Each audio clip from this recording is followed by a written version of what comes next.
श्री कृष्ण कहते हैं वह तुम्हारे कर्मों का नहीं बल्कि अपने कर्मों का फल पाएगा। इसलिए क्रोध में प्रतिक्रिया देने के बजाय मौन को अपना कवच बनाओ।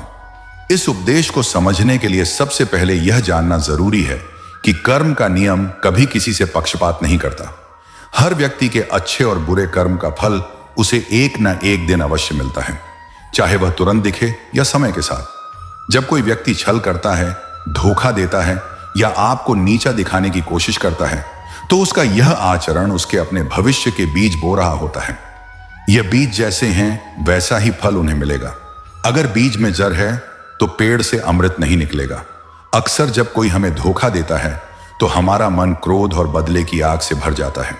हमें लगता है कि हमें उसी पल प्रतिक्रिया देनी चाहिए ताकि सामने वाले को सबक सिखा सकें।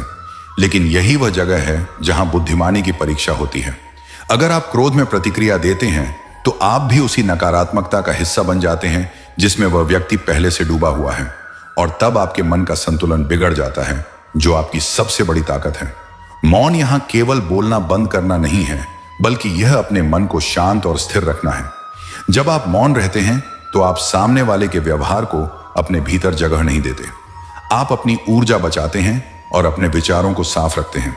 मौन आपके लिए एक ढाल की तरह काम करता है जो आपको नकारात्मकता के वार से बचाता है।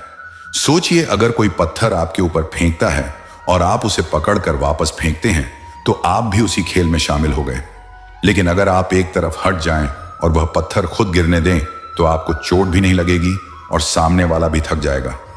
मौन उसी तरह है, यह आपके आत्मसम्मान की रक्षा करता है और आपको गलत कर्मों के दलदल में फंसने से बचाता है। समय सबसे बड़ा न्यायाधीश है। जिसने छल किया है वह चाहे कुछ समय तक सफल दिखे, लेकिन उसके कर्मों का असर उसके जीवन में जरूर आएगा। उस वक्त आप बिना कुछ किए सिर्फ अपने सत्य और धैर्य के सहारे देखेंगे कि कैसे उसके कर्मों का परिणाम उसे मिलता है, और यह देखना आपको और भी मजबूत बना देगा। इसलिए जब कोई आपके साथ छल करे तो अपने मन को शांत रखकर सोएं। यह मेरे कर्मों का नहीं बल्कि उसके कर्मों का परिणाम है जो एक दिन लौटकर उसी के पास जाएगा। इस सोच के साथ जब आप मौन को अपना कवच बनाते हैं तो आप न केवल अपने को सुरक्षित रखते हैं बल्कि अपनी गरिमा और आत्मबल को भी और ऊंचा उठाते हैं। श्री कृष्ण कहते हैं, जब समय कठिन हो तब अपने मन को गीता के ज्ञान में स्थिर करो। जैसे तूफान में नाव को लंगर बचाता है, वैसे ही ज्ञान कठिनाई में आत्मा को डूबने से बचाता है।